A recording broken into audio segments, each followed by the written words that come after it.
I was only in there once.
There we go. All right. Good morning, everyone. This is the May 5th, 2020 board meeting for the Board of Commissioners in Blue Earth County. We start out by saying the Pledge of Allegiance. I pledge allegiance to the flag of the United States of America and to the republic for which it stands, one nation, under God, indivisible, with liberty and justice for all.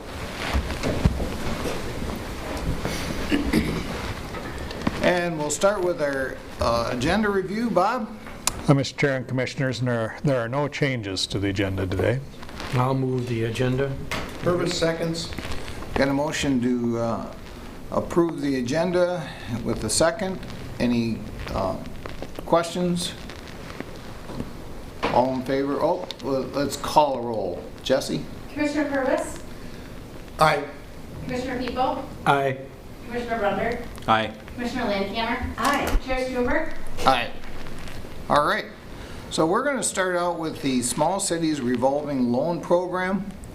And I believe we have Miss Amber Duncanson and Miss Heidi Steffinger on the line.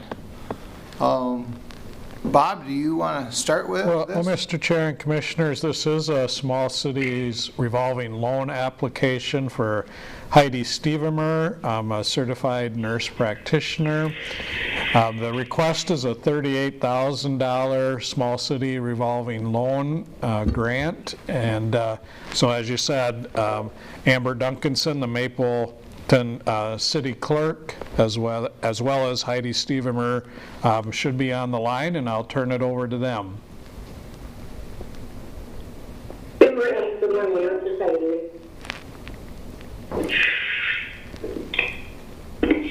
Maybe if you could introduce yourselves again and just identify yourself when you're speaking. Good morning. This is Amber. Go ahead. This is Heidi Stevemer. Amber, do you want to go first and just say who you are and what the loan's about? Yeah, so this is Amber Dunstan, and I'm with City Hall in Mapleton.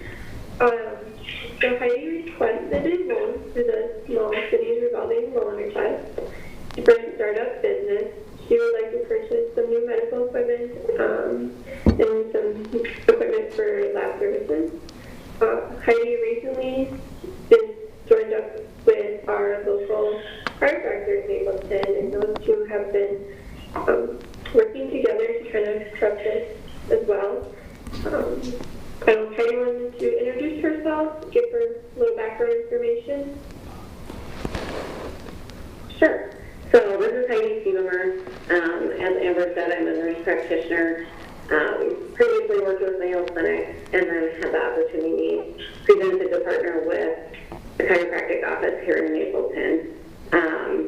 And so they contracted my services as a civil contractor to add just general primary care services to their chiropractic office.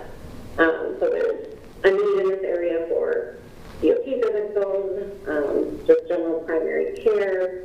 We're a direct pay clinic, and so we keep the cost quite a bit lower for those that have high deductibles, which is a common issue in rural area. So our goal really is to kind of help offset medical costs and kind of trial a new model of chiropractic and primary care working together, and then rather than submitting through insurance, just keeping costs down where people can save money on their out-of-pocket costs.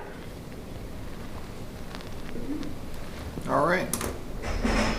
Amber, this is Bob Meyer again. Maybe you could speak to how the city is viewing this application.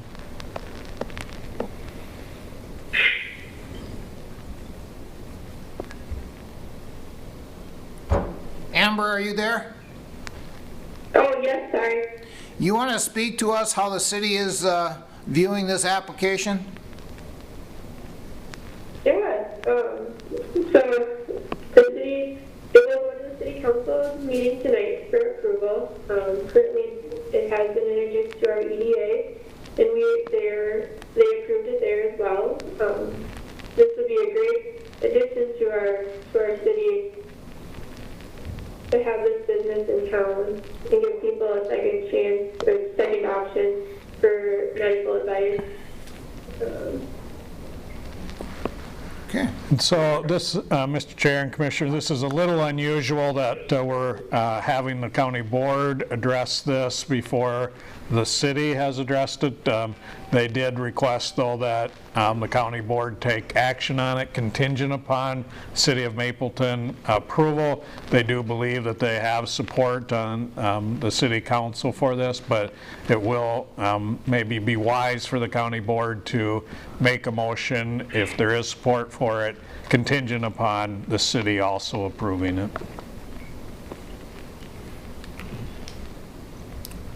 I'm looking for a motion. Brunder will move the loan with the condition that the city council in Mapleton approves it. Peepo second. Got a motion and a second. Any discussion? I think this is going to, Brunder, I think this will be a great asset to the Mapleton and the Blue Earth County area, so I commend Heidi and her ambitions to get this done. So thank you for that. And thank you, Amber, for bringing it forward to the city. Thank you. Thank you. Yeah, I concur with Commissioner Brunder. This is be great for our rural area. This is be great for the folks that don't need to drive all the way to Mankato or to Fairmont or other places. This is I really appreciate the work that the city and you, Heidi, are doing. So thank you very much.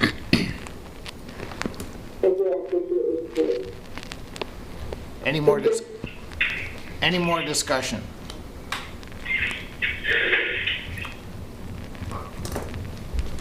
Is Jessie gone? Oh, there she is. You want to call a roll, Jess? Commissioner People, Aye. Commissioner Purvis, Aye. Commissioner Brunder, Aye. Commissioner Landcamer, Chair Stuenberg. Aye. All right. Thank you very much.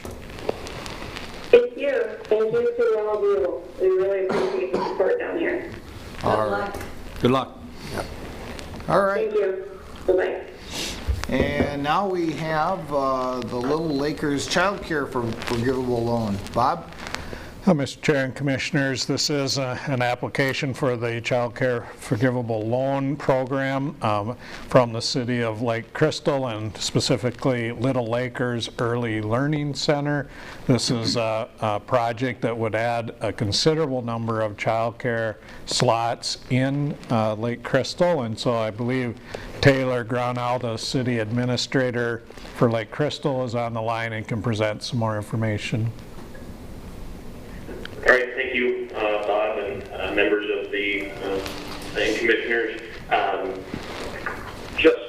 The City of Lake Crystal and Lake Crystal EDA have approved or recommended approval of a $35,000 forgivable loan to Little Lakers Child Care Center.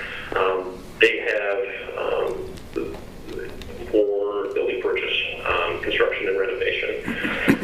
They've been working with the City of Lake Crystal for quite a long time now. They've done their due diligence. I think their business plan, in addition to some additional financing information, was provided. It should be in your packet to take a look at. City Council and the EDA are supportive and are very excited to get this project off the ground. I think at this time we do have members from Little Lakers Early Learning Center board on the phone. So I think I will just turn over to Linda Whiting, who is the board chair, to just take it from here and give a brief explanation on the center, where it's going, and go from there. Good morning. Can you hear me? This is Linda. Yes. We can hear you well, Linda. Go ahead. If you could, All right, thank you. Linda, if you could give your full name and and who you represent. I will do that. Linda Lighting, Leiding, and I am the board chair for the Little Lakers Child Care Center board. Thank you. Go ahead. I appreciate the opportunity to be able to chat with you this morning. We've been working on this project for a number of years, trying to get a child care center in Lake Crystal, and we're at the point now where we are starting to do the renovations.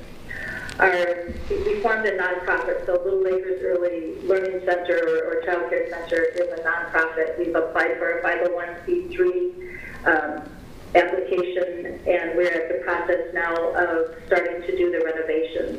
We have our initial licensing application into the Department of Human Services. What we discovered a couple of years ago is that there's about 100 slots short in the Lake Crystal area, and the study is probably 2 or 3 years old now, and things change. But our center will offer a capacity of 84 children to come in for child care services.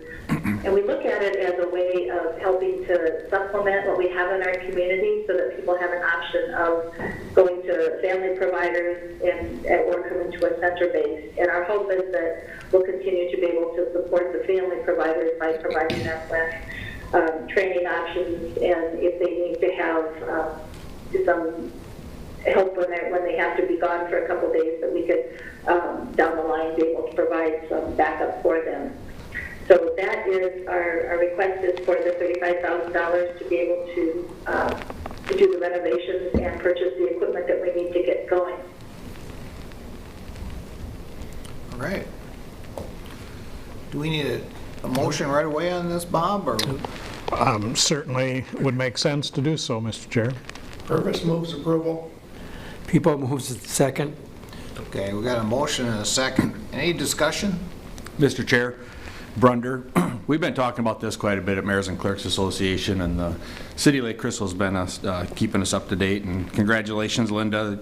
I think this will be a great asset for the Mapleton or Lake Crystal area, and sure hope you guys can get everybody fit in there really well and get it up and running very soon. You know, Thank you. We appreciate that. and not only does this help Lake Crystal, but it helps all of Blue Earth County. Sure. Because if folks can't find child care in Lake Crystal, they have to go to Mankato, and then they find child care in Mankato if they work in Mankato, and that lowers our child care, numbers and stuff. So this helps the whole county of Blue Earth. So I really appreciate what you're doing. It's great for Lake Crystal and it's great for the whole county. Mr. Chair, last year they said Blue Earth County was 1,000 slots almost short. So this is a great addition. Yep. All right. Jesse, you want to call the roll? Commissioner People, Aye. Commissioner Purvis, Aye. Commissioner Brunder, Aye. Commissioner Landcamer, Aye. Chair Stuenberg. Yes. All right. Thank you very much, ladies. Good luck. Thank you. Thank you so much, we appreciate it. Have a great day. You too. Two. All right. Next on the agenda is Public Works. Morning, Commissioners. Morning, Ryan. Good morning, Ryan.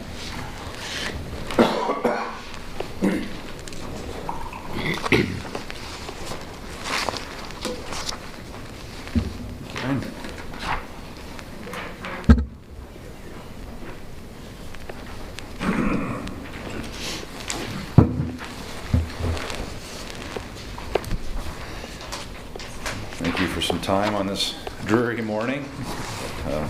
Does sound like it's going to be passed over by about noon. Yeah. Back to a little bit more normal cycle.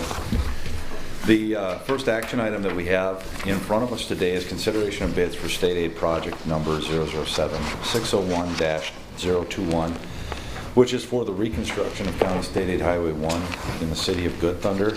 This is a cooperative project with the city where the county will be the lead agency. The city will be paying for 10% of the county state aid highway eligible items, and then all of the water main replacement costs associated with the project, which really was the driver for the project as a whole. We did only receive one bid from Dirt Merchant Incorporated. We were surprised by that, but we were pleasantly surprised because the bid did come in 11.3% under our engineer's estimate. They would like to get to work right away, area reputable contractor, so we're more than happy to have them putting in bids like this on our projects. So with that being said, I have included the contract bid abstract with all of the unit prices for the project, but as it was bid, the engineer's estimate was $1.126 million, and Dirt Merchant came in at $999,355. With that, I would recommend award of this contract to Dirt Merchant Incorporated. Purvis moves approval. Landcamer seconds. Got a motion and a second. Any discussion? Besides being really happy with the being under the estimate, and Dirt Merchants has done a really good job for the county over the years, so that's great. Any other discussion? Jesse, you want to call the roll? Commissioner People, Aye. Commissioner Purvis, Aye. Commissioner Brunder, Aye. Commissioner Landcamer, Aye. Chair Stuenberg. Aye. All right. All right, thank Go you for ahead. that. The next action item included in our packet is the County State Aid Highway 16 Trail Project, Minnesota Department of Natural Resources Local Trails Connection Agreement. This is the grant agreement for the $150,000 of grant money that was applied for and received going toward that project, which again, being coupled with the transportation alternatives dollars, will cover the majority of that project cost. So the grant agreement was included in your packet in its entirety, along with the cover letter requiring approval, signatures, and return to the DNR within 1 month of the date of receipt. So I would recommend approval of this agreement. I'll move approval. Landcamer. People seconds. Got a motion and a second. Any discussion? I'm just excited this is coming together. Yes. It's going to make things so much safer for people walking to school, and so it's exciting. Mhm. Yeah. And I would just add that a number of people were always interested in this, and that, yeah, it took a little bit of time, and I appreciate Ryan and the efforts with Public Works and working with DNR and all, because it, yeah, it's due, so. It also shows a partnership between the city of Mankato and the county. Correct. Which is always a really positive thing. Yeah. Absolutely. Any other discussion? Jesse, you want to call the roll? Commissioner People, Aye. Commissioner Purvis, Aye. Commissioner Brunder, Aye. Commissioner Landcamer, Aye. Chair Stuenberg. Yes. All right, go ahead. Okay, thank you. The next item is discussion item, our recurring theme, the county parks and campgrounds opening date delays associated with COVID-19 impacts. As you know, we were slated to open May 1st, and we want to remain consistent with the state's lead. So with that being said, we know we will not be opening until at least May 18th with the shelter-in-place directive that's been given. Our parks and camping websites have been updated to inform the public that that will be no sooner than May 18th.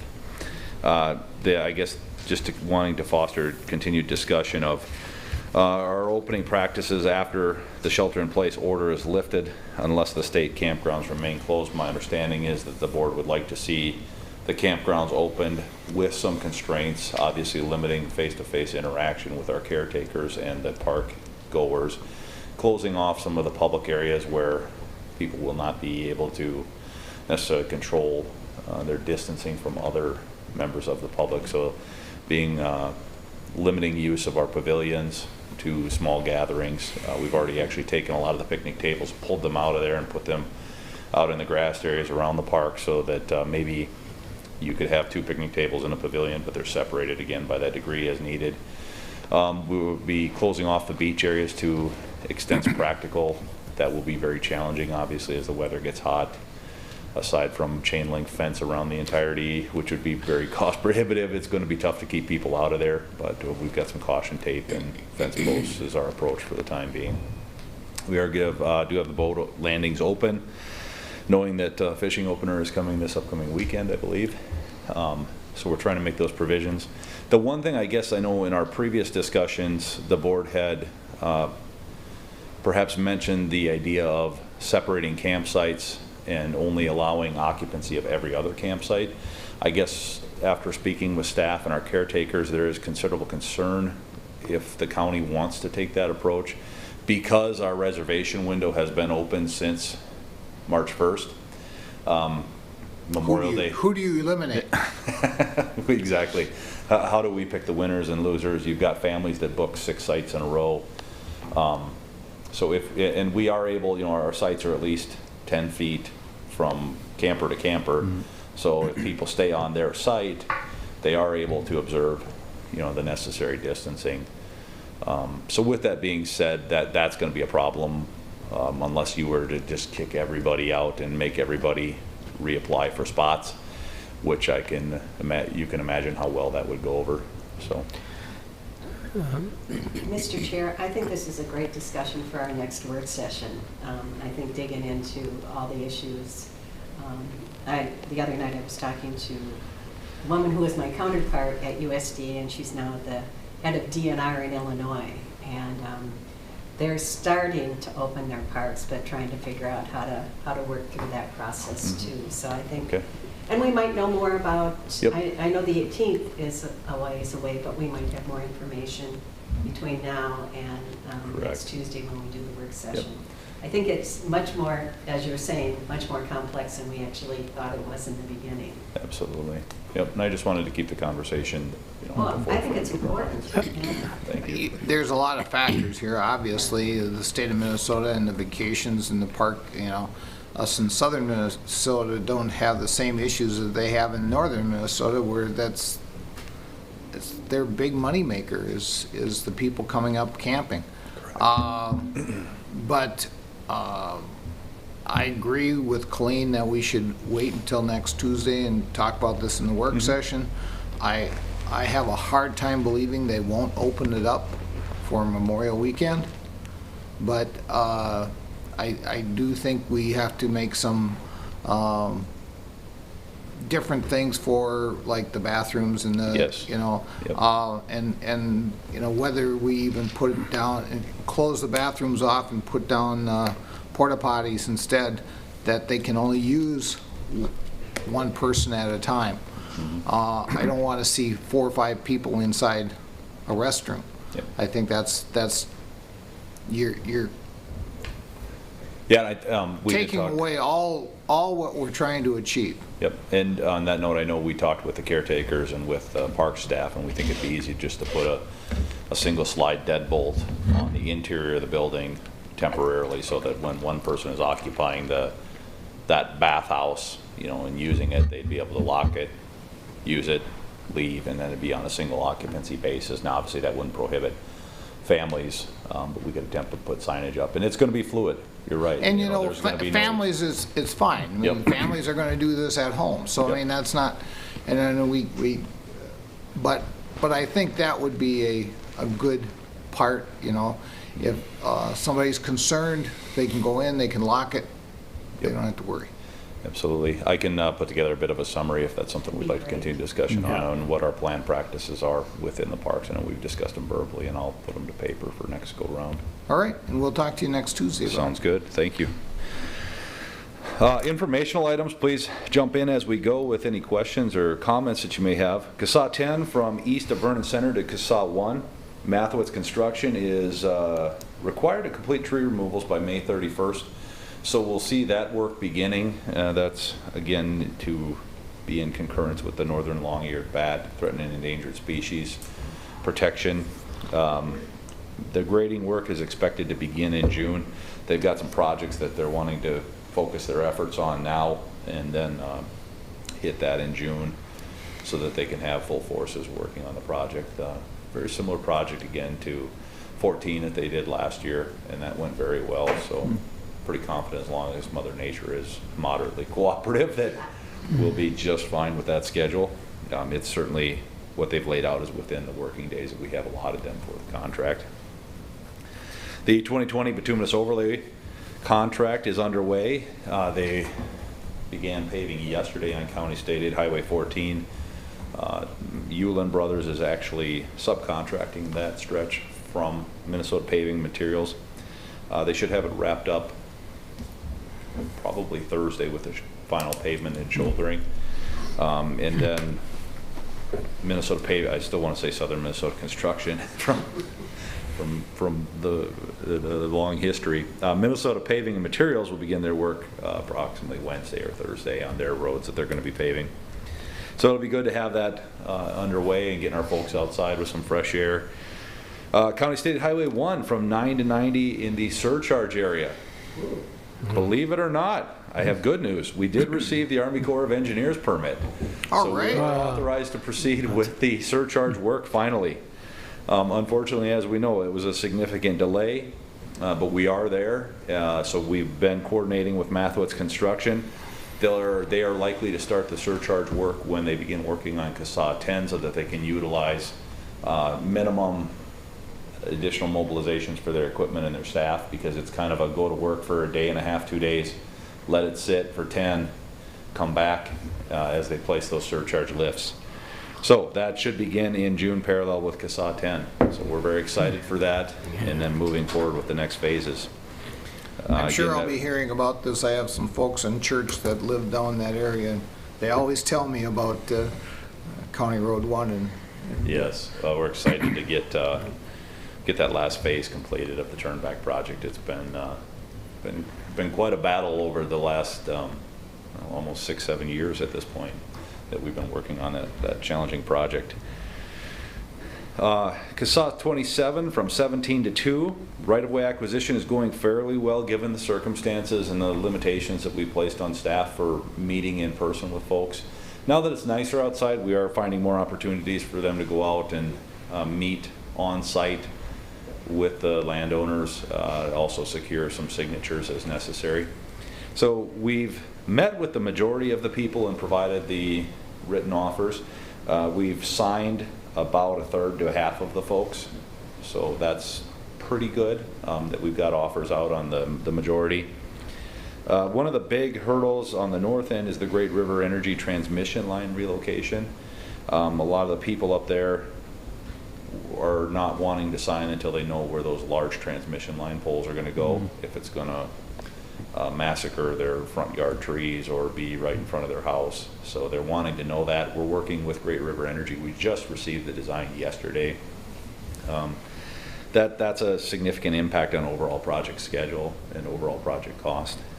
But we're working through that process. The Army Corps of Engineers permit is still pending. We're anticipating we should receive that by June at latest per their typical time frames. Some utilities may begin relocation in early summer once we've got the adequate right-of-way for them to relocate onto, so that'll be good to have them out of the way as soon as possible. And then we're still targeting that late summer construction start, pending right-of-way and utility locations. So that will obviously, the majority of the work be done in 2022. However, we'd like to get a start on it yet this year if at all possible.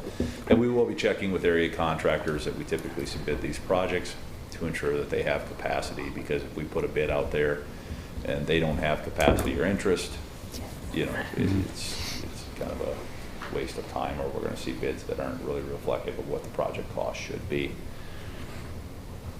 County State Highway 60, Stadium Road and Pole Road Roundabout. The City of Mankato is leading that project effort. They're opening bids on May 18th, so in June I should have additional information with you on the bid amounts, but we're looking forward to that congested intersection being remedied with a roundabout and having better traffic flow as well as some safety improvements. County State Highway 57, Riverfront Drive, roundabout interchange at US Highway 14. The final geometric layout was approved by MnDOT's GDSU unit. So that's good. That means we're moving forward. In fact, we just received 30% plans for comment and review from Bolton and Mink, so they're finally getting into the actual detailed design. There is a access issue on the City of Mankato's segment of the project that does require some resolution, so the City of Mankato is working through a driveway relocation on their segment, and that will be kind of a constraint or stipulation on the project from the state because of the proximity to the interchange. It needs to be relocated. Is that supposed to start next year, Ryan? Yes, our schedule for that is 2021. Right. Where is the access point that they're having problems with? Just south of the siding eastbound company highway. there? Yeah, so the Okay. eastbound Cena, Highway okay, 14 the siding. on-ramp, correct. Yep. Oh. The County State Highway 41 bridge replacement project, the final plans have been submitted to MnDOT for approval. We've acquired all of the necessary right-of-way to move forward with the project. We've already solicited bids for tree removals, knowing we weren't going to get our contract approved until after June. So we've actually just solicited bids, pulled the tree removal portion out, bid it out, and the contractor may begin that work yet this week. Again, having to have it completed by May 31st for long-eared bat requirements. So that's moving forward. We are excited. We're farther behind on that as far as bidding schedule than we would like to be, but it is a large federal aid bridge, and because of the review process associated with those as it goes through different layers of the state and different project requirements, that tends to happen more often than not. So we anticipated June bid letting and contract award, again pending those state approvals. What percentage is paid by the federal government? So on that project, 80% of the bridge replacement costs is paid with the federal dollars, if I remember correctly. And then we're responsible for all of the approach grading costs and the remaining 20% match. All right. That's huge. Yep. Yeah, absolutely. So that's almost $1 million of federal dollars going into that project. County State Highway 1 from 9 to 90. With the surcharge work beginning this summer, I think I talked about that. We'll be starting right-of-way acquisition and wrapping up final design. Everything was kind of left on the table at about 95%, just pending some of those right-of-way changes that we run into. And we are hopeful that that'll be our big project in 2021 to keep our folks busy using those turn-back dollars. County State Highway 16 trail project, staff is revising plans for the final MnDOT submittal. We had already done an initial application because, again, of the federal aid requirements. We had sent the plan set in for comment, made those revisions, so those are ready to be sent in for final approval. We are on track for summer bidding and work to begin sometime yet this summer. So I've had area contractors inquiring about that project and showing some interest, so that's certainly good, and knowing that they would have into the subsequent year to wrap it up if necessary. Gives them a lot of flexibility, so I think that should help us with our overall pricing. So, Mr. Chair? Yes. So you think that could possibly go into next year? We're going to structure the contract that way, again, to give the contractor the flexibility to do so. Ideally, what I'd like to see is them get all of the grading done and at least the aggregate base in place and the lights relocated. Yeah. And then maybe pave it the next year, let a year freeze-thaw settlement. It has to be done by June of 2020, so, Okay. I'm sorry, 2021. So we'll have it in place for the majority of the season for 2021 and for the fall, for kids going to school in the fall. I was going to say, and it'd be accessible for kids going to school Yep. in the fall. Absolutely. if Yeah, they that'd go be to nice. school. Yep. Okay. CASA 82, Victory Drive from Stadium Road to Hoffman Road. We're working on the preliminary geometrics and design of that. I'm actually going to be bringing additional information for your information and discussion to the May 12th work session. So we've worked through a lot of traffic engineering with Bolton and Mink, who is our project design consultant on this. And we'll have a presentation for your information and kind of showing you the approach that we're taking as we move forward into the feasibility report and preliminary engineering design.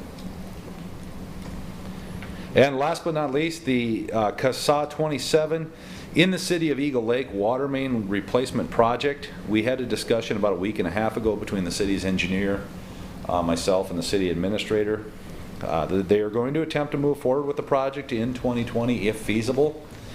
It will likely require full open trench construction on half of the road, which will mean the entire bituminous section will have to be removed and replaced. They're hoping to leave the curb in place, which I think is feasible. With that being said, we were initially looking at just a 2-inch mill and overlay that we would cost participate on, but it doesn't necessarily maybe make sense to have half of the road as full depth new pavement and the other half just a 2-inch mill and fill where the cracks will reflect through, so you'd have uncracked and cracked. So we're going to do some cost estimation for a full depth pavement replacement on that stretch south of CASA 17, which would give us fully new pavement and obviously drive up project costs beyond what was anticipated, but we did have some contingency dollars set fairly high for things like this in our 2020 budget. So could you tell me exactly where? Yes. Like from Uncle Albert's to? So, yeah, so County State Highway 17 is the one that runs Yep. east-west I know through which one town. it is, yeah. And so the water main replacement project would be from 17 to the south, approximately to the south city limits. I think it's maybe Thomas Drive is the last Okay, west-going city street, okay. correct? Yep. So that's the approximate project limits. So Okay. it's really almost all the way through the south portion of town. And then there would be a short piece on the north side where 27 comes into 55, Okay, which is the road that runs out past Kip's shop. gift shop, yeah. We would just be doing a mill and overlay on that because the pavement is pretty distressed. Okay, thank you. You're welcome. That is all I have. If there's any other questions, I'd be more than happy to answer them. If not, I'll see you next week with a couple of topics for our work session. Mr. Chair, can I ask one question? Of course you can. Have the construction companies been working pretty much through this? Yes. Okay, that's what I thought. I just thought I'd ask. Yep, I because think, wasn't you know, that's where we're very fortunate in our industry that we're outside, we're in individual pieces of equipment, we're not Yeah. necessarily shoulder to shoulder, and we can observe that necessary distancing, and people can stay probably safer than other professions. So it's moving forward, full steam ahead, and in fact, some of our conversations with area legislators is that, you know, our industry is one that is poised to put people back to work right away and put some dollars into the local economy if we get those bonding packages through LRIP or local bridge replacement. Hopefully there's a good bonding bill. I hope so. Thank you very much. Thank you. Ryan. Thanks, Ryan.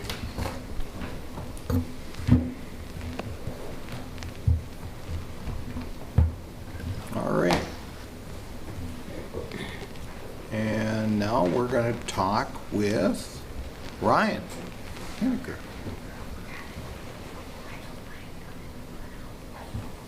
We have CD 87 ditch repair, which is a fairly sizable ditch repair. It's in your district, right, Will? Morning, Ryan. Morning, Brian. Morning, Brian, how are you? Good, yourself? Good. Good morning, I am here to discuss a CD87 repair. This is located on the west side of Lake Crystal. It's an all-tile system that drains into Lily Lake, I believe. We had some issues with the tiles out of alignment, severe enough that it's actually backing water into the field on what I call the south side of Highway 60 there.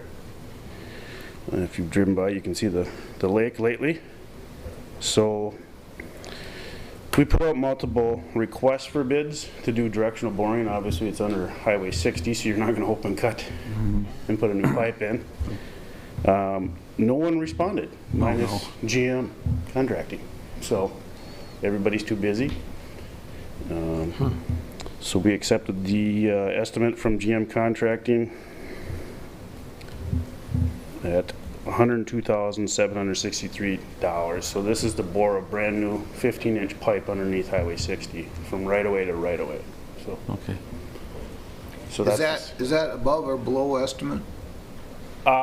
that's considerably above Chuck from ISG. We worked with him to do the engineering and some of these other grading things. It's considerably above his estimate by about 27%. Wow. But we're seeing that in other projects too, so I don't know if this is going to be the new norm. I don't know. I guess Yeah. time will tell. But we've saw that in 2 other projects we did lately too. Maybe not to that severity of the 27%, but considerable. Why do you think we only had one person? So they're busy, the rest are all, They're very busy. And the couple other companies that we did submit to, they don't do this style of boring.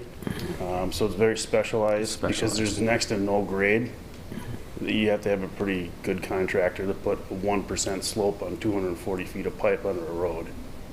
It's sophisticated work, a lot of stuff in those ditches. Besides the pipelines of natural gas, there's fiber optic everywhere out there. But I think mainly to answer your question, it's the workload. The only other gentleman that said he might look at doing an estimate, he said, I honestly wouldn't get there till August. I don't want any more work. Okay. But it's nice. We use a local contractor. They're good at what they do. Yes. So, Well, he's right there in Lake Crystal. right. So I was hoping that the numbers would have been a little better, but it is what it is at this point, and I don't know how we want to prolong damaging any more cropland. So, Well, that's the whole thing, is your damage is gonna get worse and worse as it goes on, and they will. yeah, there's So, very little drainage to that field now. I mean, I've been driving by quite consistently in the last few weeks, and it's not moving much. And it looks a little strange. It's the only field that has any water in it right now. how wide is, or how big is this ditch system that, I mean, who pays for this? What, we have a lot of farmers on this, or what? Unfortunately, this isn't a big system, so this will cost some serious bucks, and I don't have those actual costs off the top of my head. My apologies, I wasn't prepared that way, but it's a relatively small system, so it's unfortunate that it's, so here's the nice thing is that it's under the right of way of the state highway, so they're picking up the tab on that. So actually, Mr. Tilgis and I are working together on this because MnDOT is operating through the Highway Department's Master Partners Agreement to move this and expedite this process along instead of taking the lengthier process of how they typically do their MnDOT bidding. So Ryan and I are working to keep this project moving forward. But yes, all this cost should be covered by MnDOT. So, Under the road authority. under the road authority, yep. So we very fortunate that way, otherwise it would have been quite costly, so. Purvis moves approval. Brunder will second. Got a motion and a second, any discussion? Sounds like something that needs to be done. Yeah, and actually they were starting to get some equipment moving and things are happening, so it's good. Jesse, you want to call the roll? Commissioner People? Aye. Commissioner Purvis? Aye. Commissioner Brunder? Aye. Commissioner Landcamer? Aye. Chair Stuenberg? Aye. Thank you very much. Have a Thanks, good Ryan. day, thanks. Thanks, Yeah, Ryan. thanks, Ryan. All right. And the next thing we have is our watercraft inspection service agreement.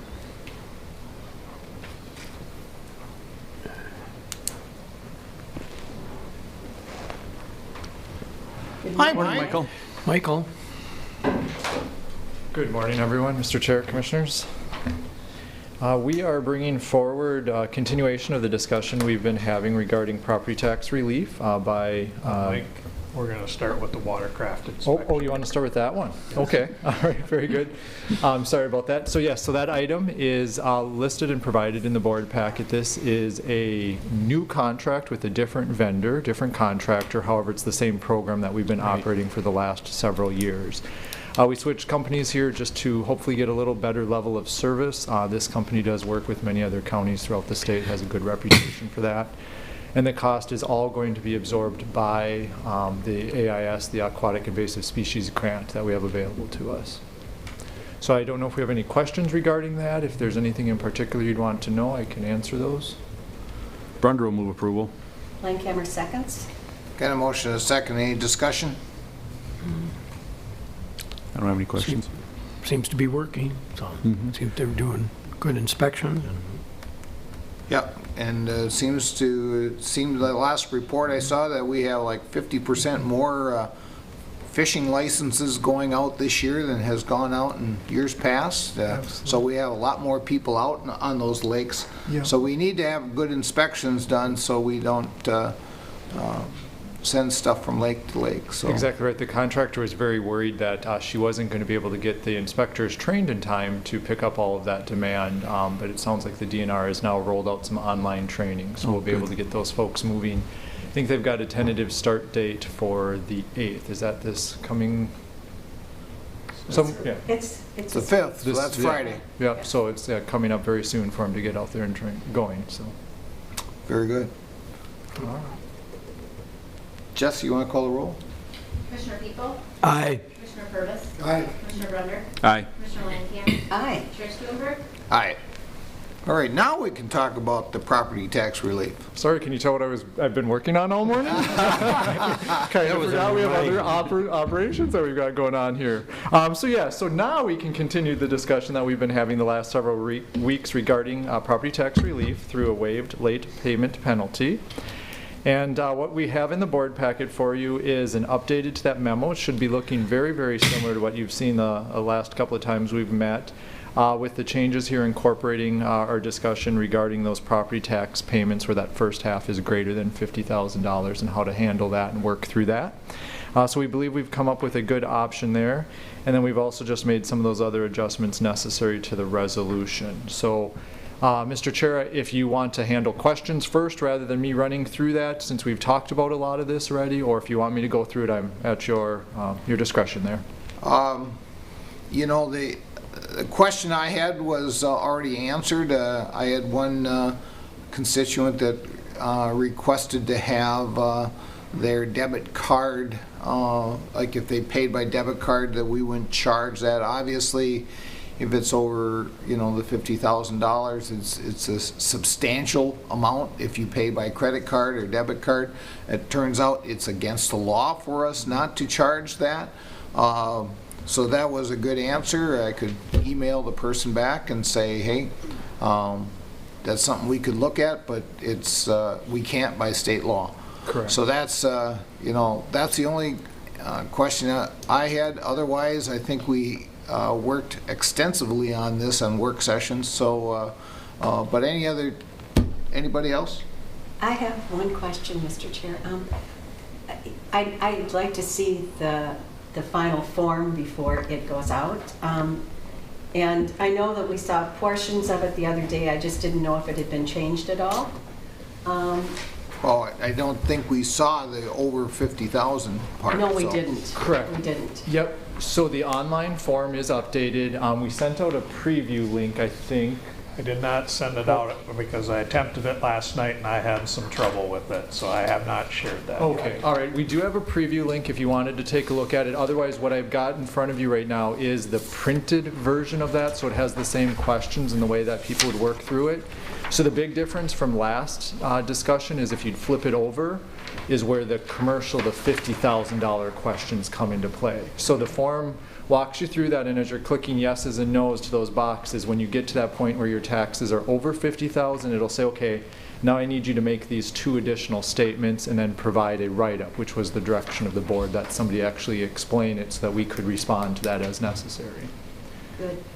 The Right. other question I have is, I know you get kicked out if you're not eligible originally. I think people might be a little, want to make sure that they're approved, so if they fill it all correctly and don't get kicked out, I wonder if we can't just put something on there that says approved. Yeah, we'll look at that. I know it says Yeah. something about it's been submitted and whatnot. We can look at that. The message that they'll get if they're denied is what's in that gray box on that front Yeah. side. So that does say pretty clearly that you don't meet the requirements. Then we ask them to call us, just because we want to make sure that they didn't do something wrong, that it was truly a legitimate denial of that And- relief. I understand the denial, but I think people might still be confused, that want to make sure that they're approved. Yeah, we can look at the messaging that we have there, and we'll make any tweaks that we can make to that. Yeah. Because I know you said that, you weren't going to be telling people that verbally, so just might be helpful. Sure. That's all I have. We probably don't really have an idea how many would actually try to apply. I mean, I'm just looking at the timeline, making. Correct, Commissioner. cover it. We don't have a good handle on that. I can tell you that the number of phone calls of people asking about the program, wanting to apply for it, for a very short period of time, the form was live for testing, and we had one person already try to apply there. That's why we switched to this preview link. So it sounds like there's quite a bit of interest out there. We did run updated weekly numbers for the amount of taxes that we haven't collected yet, and we are over 25% collected in taxes already. That's one large escrow company that came in, and then I also, just as I was walking over here today, was told that our largest escrow company submitted payment late yesterday. So that's another 4-point-something million of taxes that are coming in. So we are getting a lot of folks that are paying already, but there's still a fair amount that's out there that would potentially be eligible for this. Well, and deferral. escrow's like 29% anyway, so we're expecting That to come no in, matter what. exactly right. Yeah. All right. So Mike, maybe just for the benefit of anybody watching, you could just kind of run through the highlights of this program, just so that folks out there could understand what we're talking about. Yep, so exactly. So the way that the program is designed to work is that it'll be an online application. That's our primary resource for folks to do this. If we have issues with that, we will help them out over the phone or mail out a paper copy. And the first piece of that process is to make sure that those folks are actually suffering some sort of financial hardship or consequence related to the pandemic. They have to make that certification throughout the application process.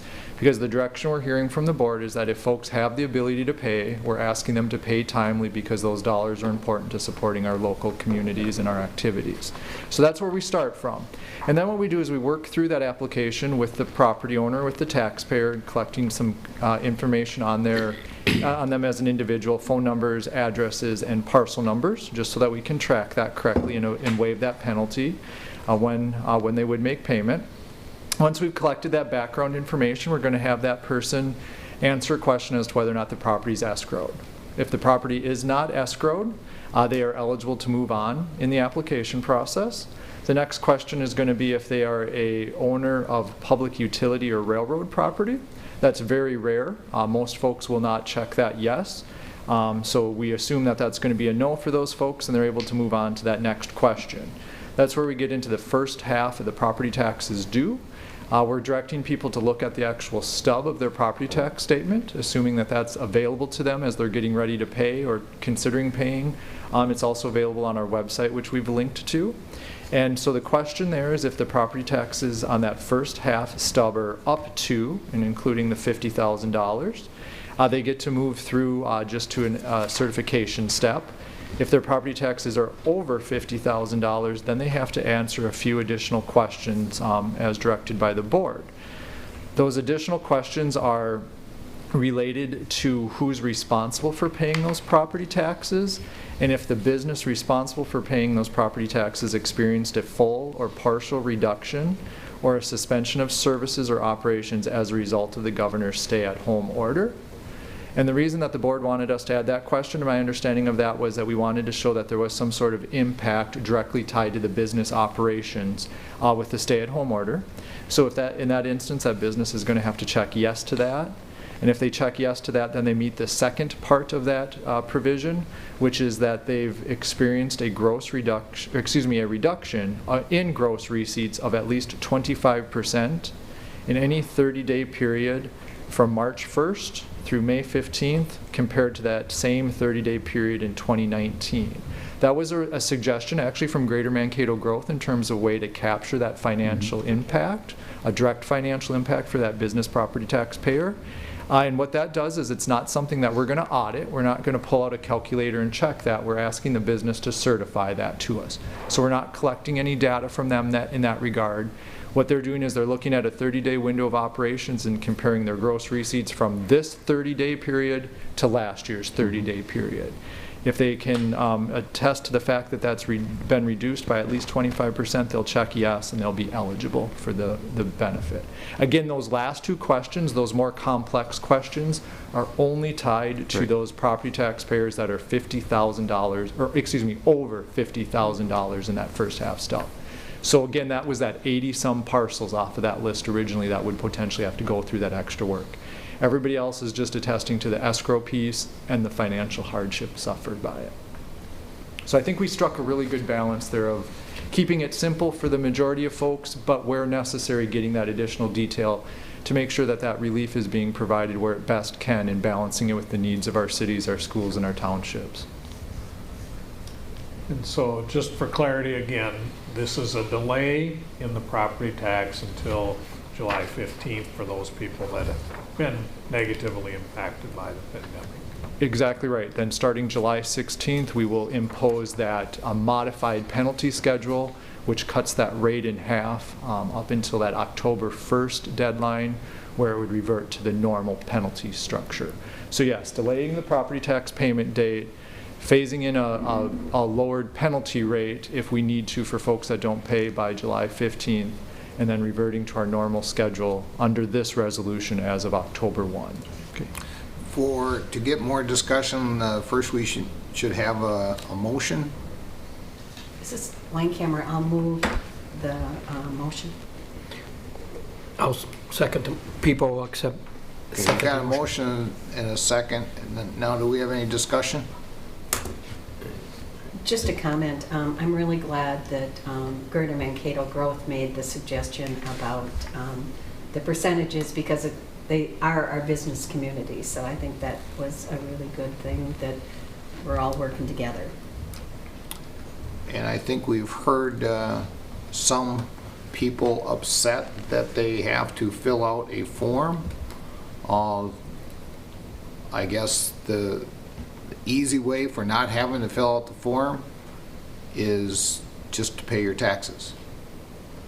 You hate to be blunt that way, but filling out a 5-minute form should not be an issue. And I believe Blue Earth County is going over and above what most counties are in the state of Minnesota. And this is something that we're really trying to help the business community on. But to fill out a form this size online is going to take you less than 4 or 5 minutes. So that's my feeling on it. Any other discussion? Brunder, just want to extend a thank you to the staff. I know Michael worked extremely hard on this. A couple runs at it, getting some different input from the board. It wasn't an easy process for you, but thank you for all your time. All right. And I just echo that, and I assume businesses will, within the timeline, most that are needing it will go online and apply. Mr. Chair, Commissioners, we are preparing right now, working with Amy to have all of that ready to roll. I'm assuming by the time we hit send today, we're going to have many people already making that request. So I'm going to try to address that as quickly as I can after meeting with you folks today. And I concur. Thank you and all your staff for putting this together. I know it's the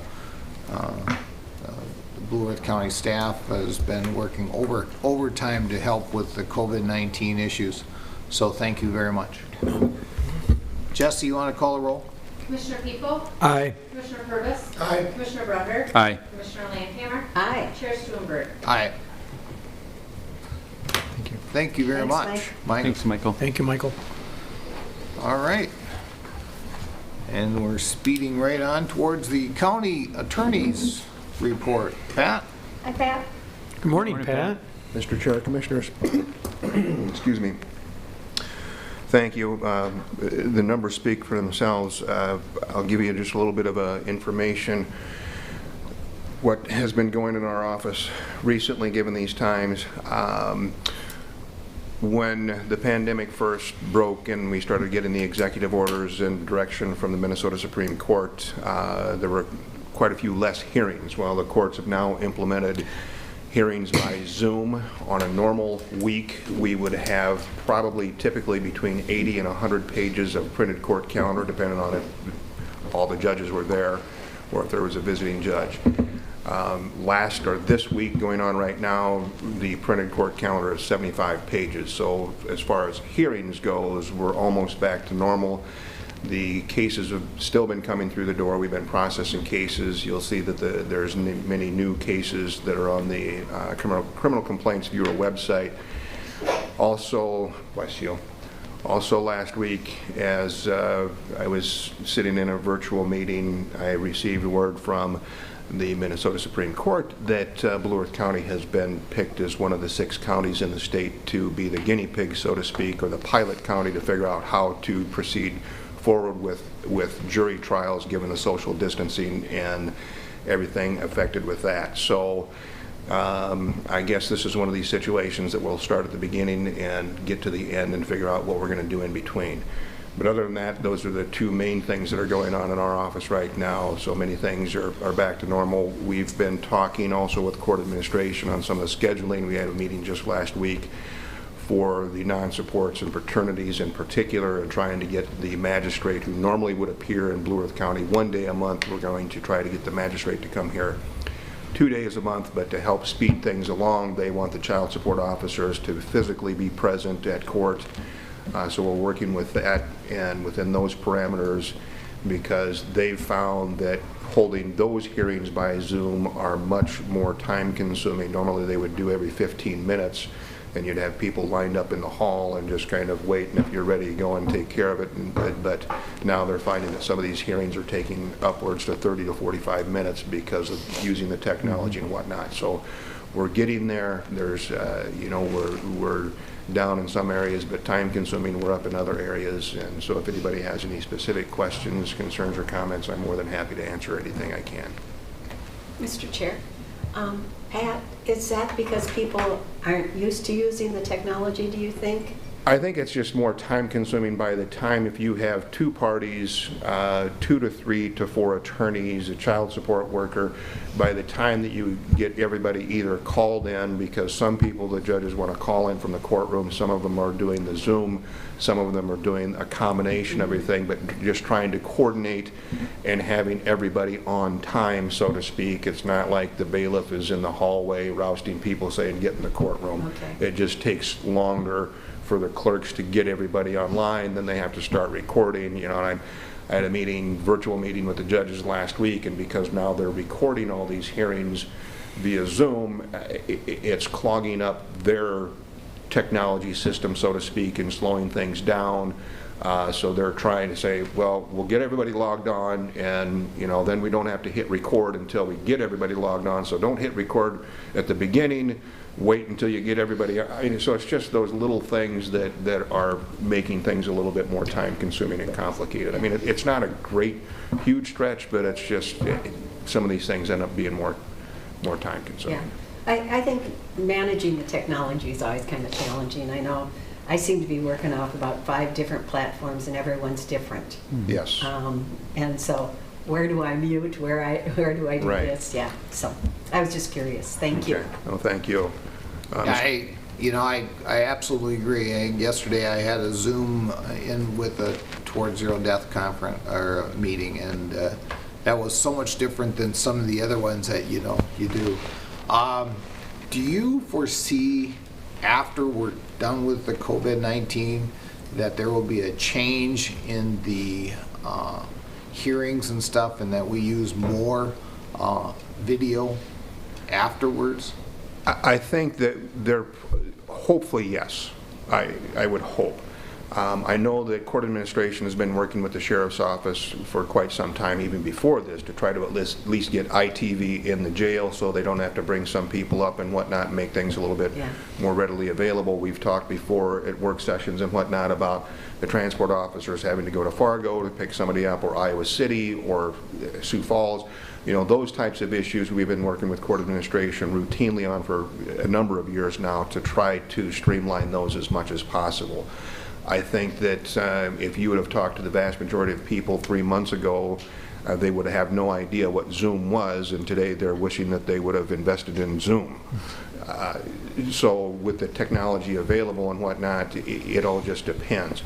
And hopefully, because right now it's going to have to go through the formal process because of the result of the pandemic, basically the Supreme Court has suspended many of the rules. And the rules would provide for most of the hearings have to be in person and whatnot. So, but moving forward, we're just going to have to, the court's going to have to make the decision in the Rules Committee on what changes they would like to implement. But I think that given of what has happened and what's going in the current state of the state and the county right now, I would assume that they would want to utilize technology a little more. Long answer for a short question, but No, but that's exactly, and we've talked about this before. In fact, over the years, we've talked about this. But it appears the courts now are having their testing done by force. And if this happens and it works out well, and obviously there's good things and bad things, and they can fix them. Like Zoom was noted to be hacked every once in a while, but now they're encrypting it, and so that doesn't, it doesn't happen as often. So I think as it goes on, in the big picture, it's going to be cheaper for government and stuff. Like you said, you have somebody go pick somebody up in Fargo and bring them back for a 15-minute hearing. You have to bring them back again. It's like This is not, cost-wise, I'd rather pay for the extra cloud space or whatever that is going to take to tape record that than for the amount of time traveled to go up there and gas and the vehicle used and everything else of an officer. Sure. And, Mr. Chair, you've hit on something that for many years there's been cases that have come down and the Supreme Court has said it's not our job to make your job easier.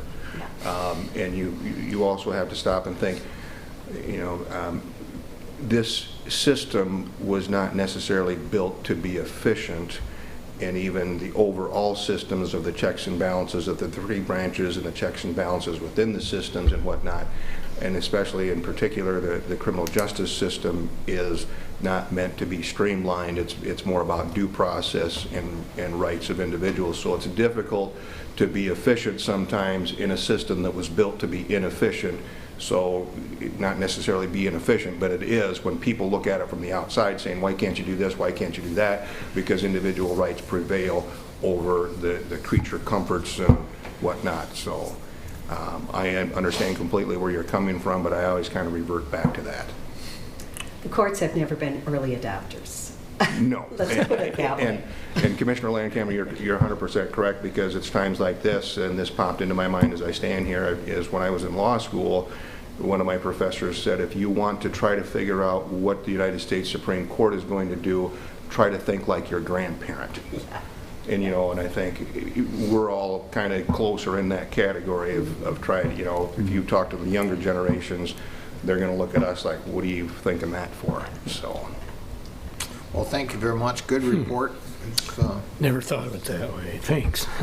You're welcome. Thank you. Thanks. all right.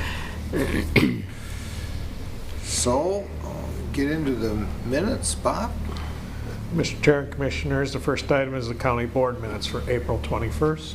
I'll move the minutes. Second. Seconds. Landcamer. Yeah, second, people. I got a motion and a second. Any discussion? Jesse, you want to call the roll? Commissioner People? Aye. Commissioner Purvis? Aye. Commissioner Brunder? Aye. Commissioner Landcamer? Aye. Chair Stuenberg? Aye. All right. The bills? Yes, we have the bills for the 2 weeks indicated. Brunder will move the bills. Landcamer seconds. All right, got a motion and a second. Any discussion? Let's see, anything. I know I had my talk yesterday with Bob, so I got all mine answered, so. I do the same thing. Yeah. I go through the bills with All Bob right. every week. No discussion. Jesse, you want to call the roll? Commissioner People? Aye. Commissioner Purvis? Aye. Commissioner Brunder? Aye. Commissioner Landcamer? Aye. Chair Stuenberg? Aye. All right, Human Resources. Well, Mr. Chair and Commissioners, the Human Resources Department agenda is at tab 10. It is all informational items for the board this morning. We did have a lateral transfer of a staff in our behavioral health area from an intake position to a case manager position.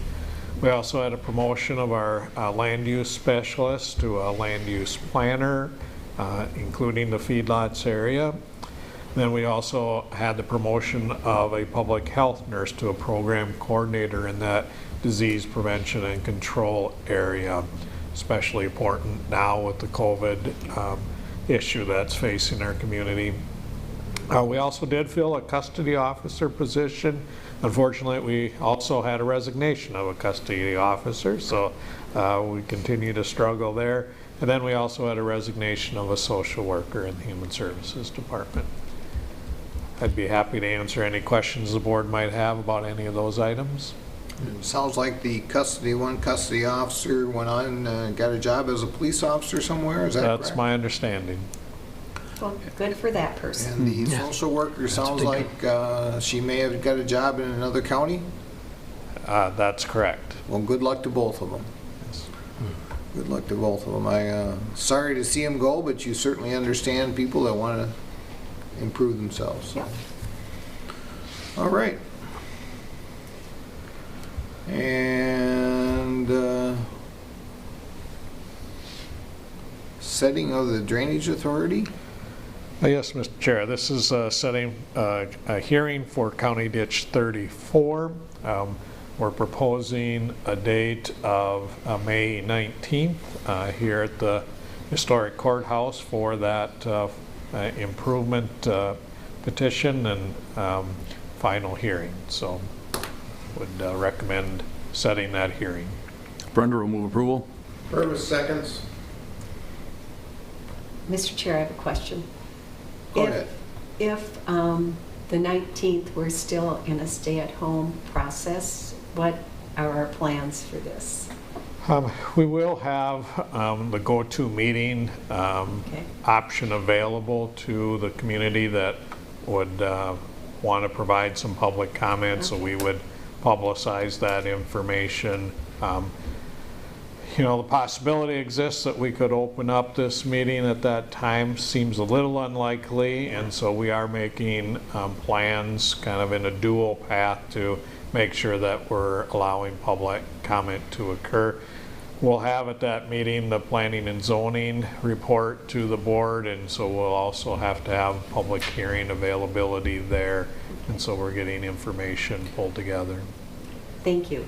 Do we have the contact information of everybody that's associated with that ditch? I mean, like emails and stuff like that? Yes, we will do as we normally do, get communication out to those landowners about the public hearing. Right, so the go-to meeting and stuff, they'll be advised how to connect in if they want to and Yeah, stuff that like information will be provided on the notice. All right. And of course, it'll be on our website. Yes. Okay. All right, any other discussion? Jesse, you want to call the roll? Commissioner People? Aye. Commissioner Purvis? Aye. Commissioner Brunder? Aye. Commissioner Landcamer? Aye. Chair Stuenberg? Aye. All right. Well, that appears to be our full agenda, right? Just your committee reports, Mr. Chair. All right. Commissioner Brunder, you want to start us out this morning? I would be happy to start, Mr. Chair. My report is relatively short. It was busy, but a lot of the same things, if that makes any sense. A lot of conference calls. The conference calls are challenging. We had one the other day with the State Emergency Communication Board. We all gave our reports, but as we all know, if you're doing a conference call, you're supposed to do roll call, and there's 27 people on that committee. So we had about 24 or 25 that were trying to do roll call on probably a half a dozen different items. So very doable, but very complicated in trying to get through that. But that committee is doing very well. We've had several work sessions, obviously, talking about different things, and we got one done today with the tax deferral till July 15th. And I've been just dealing with a lot of different items out in the rural area as far as some of the gravel roads and a lot of ditch stuff coming up right now, obviously, because spring. So Ryan and Craig have been very accommodating. They've been able to get out and see people when I get calls. So that hasn't affected our business as that goes other than these public hearings, but they've been doing a great job getting out in the field and checking things for me and keeping things rolling. So that's my report, Mr. Chair. Thank you. All right. Commissioner Purvis. Yes, again, I also, a lot of calls on drainage, still getting calls on people that want building projects out there that are delayed. I understand we're going to have a planning and zoning meeting online. Yep. Tomorrow, so I think that will help things out. Of course, the work session, and I've been working quite a bit with Detox. I made a trip over to New Ulm to sign the papers for the Paycheck Protection Program.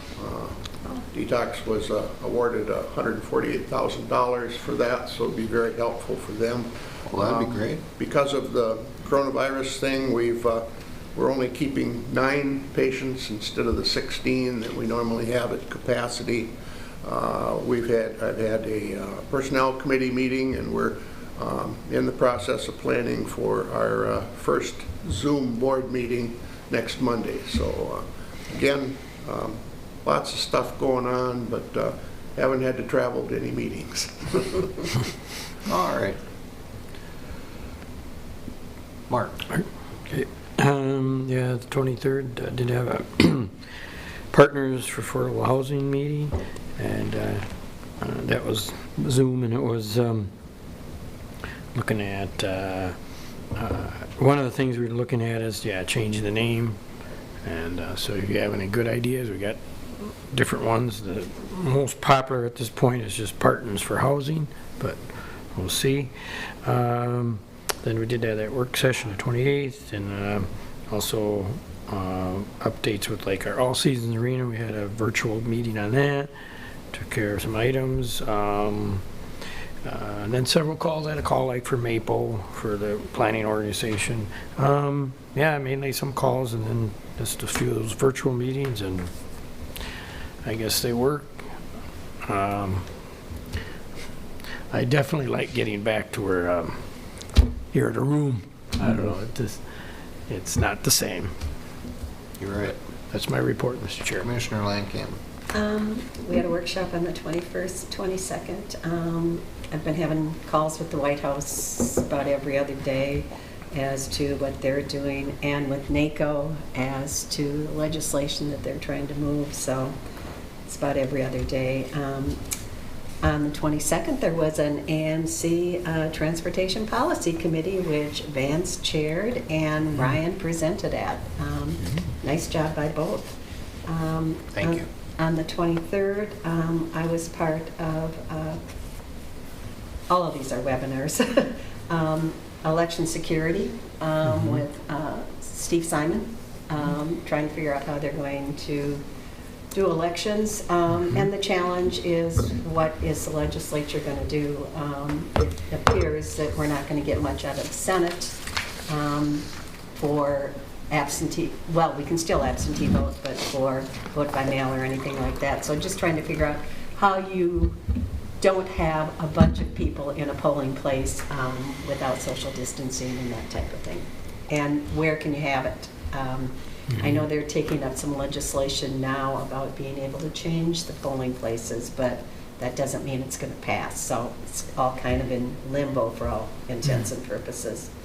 On the 27th, I had a Health and Human Services Policy Committee with AMC.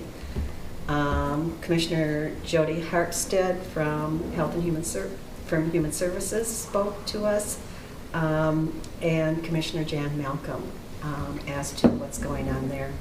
I think both of them are talking about, how do we deal with COVID and the impacts that both of their agencies are having, along with our agencies. So it was a really good meeting. 28th, we had a work session. The 30th, I had a State Community Health Advisory Committee meeting with Commissioner Jen Malcolm, talking about what they're doing. There are 48 health boards in Minnesota, and so we were all on. That's, most of it you've heard if you listen to the governor's briefing every day, which I think we all do. So just kind of rolling things out. That day, I also got an email from AMC asking if I'd sit on a committee that's going to look at what have we learned during this pandemic, what worked, what didn't, as we use technology and other things. Are there things that we can continue to do after this is over? What is definitely not working? And who's got the authority to make those changes? Can we make those changes internally, or do we need the legislature to make some changes, or the federal government? So I think it'll be really interesting. It sounds like we're going to be meeting a lot virtually, but I think it's a really important thing to do, because what can we learn from this? How can we learn from each other to change some of the things that we do, or find out they didn't work as we did that? So I'm excited about that. I think it'll be a great opportunity for all counties in the state, and I know we're going to need a lot of help from our administration and our department heads to talk about what changes they've made. I was part of a community land trust on May 1st discussion. Partners for Affordable Housing was on it, Southwest Minnesota Housing Partnership, and some community members trying to look at how do we find housing, and I always call it workforce housing because they're all working. So just different options. I had the Finance and Intergovernmental Committee meeting yesterday, and it was all about the CARES Act and the importance of document. Counties over 500,000 get direct appropriations. Obviously, we're not over 500,000, so we're going to have to work through the state, and every state probably is going to do it differently as they help local government. So document was pretty much what they said. I had a conference call yesterday on the Paycheck Protection Act, just kind of getting to understand it a little better, because there's a lot of ins and outs to that. And that's all I have, sir. All right. Well, Mine follows a lot like everybody else. Had a lot of phone calls, a lot of video meetings. On the 22nd of April, myself and Bob and we had discussion with the Eagle Creek people that are running our dam, and discussion as to what are we going to do going from now on. We still don't have that answer yet, but that's the discussion is happening. That afternoon, I had that AMC Transportation Committee. Nice job. On the 23rd, I had a NACO Transportation Committee meeting call-in. On the 27th, AMC had a COVID-19 webinar with Governor Walz. On the 28th, we had our work session. And yesterday, I had a Towards Zero Death Zoom meeting, which actually went pretty well. It was one of the better ones I've on. I mean, everything worked well. I mean, some of those meetings on your iPads and your computers is like, well, why isn't this working? You know, but it worked very well. And that's the end of mine. Can I make one more comment? Of course you I forgot to talk can. about the Region 9 Transportation Committee. And we had a Zoom meeting, and he set it up so you could actually vote online, so you didn't have to do the, each one of the 27. See, I think that's what- Everybody voted, and it was all tabulated. So there's some, I think all of us trying to figure out how to use this technology in a different way is going to be interesting and challenging. And I would imagine that's what we'll have is when you have meetings and you have board members, you'll have a yes or no button to push, and they'll calibrate, that, okay, so it passes or whatever. So, that's a good idea. The ones, the two I were on were just conference calls. They weren't Zoom. Oh, okay. So, Yeah. they were Zoom, there was, the Zoom option wasn't there, so. I have a NACO board meeting next week, and they're putting together the process, 120 people. Oh, wow. So it should just be a party and a half. I just wanted to comment on AMC putting together the briefing with the governor. I thought that was excellent and filled with a lot of information. It really was. They did a good job, and I think AMC has done well for the state of Minnesota, the counties across the state, to try to get information out. They do a daily report and as to what's happening with COVID-19 and how it's affecting counties.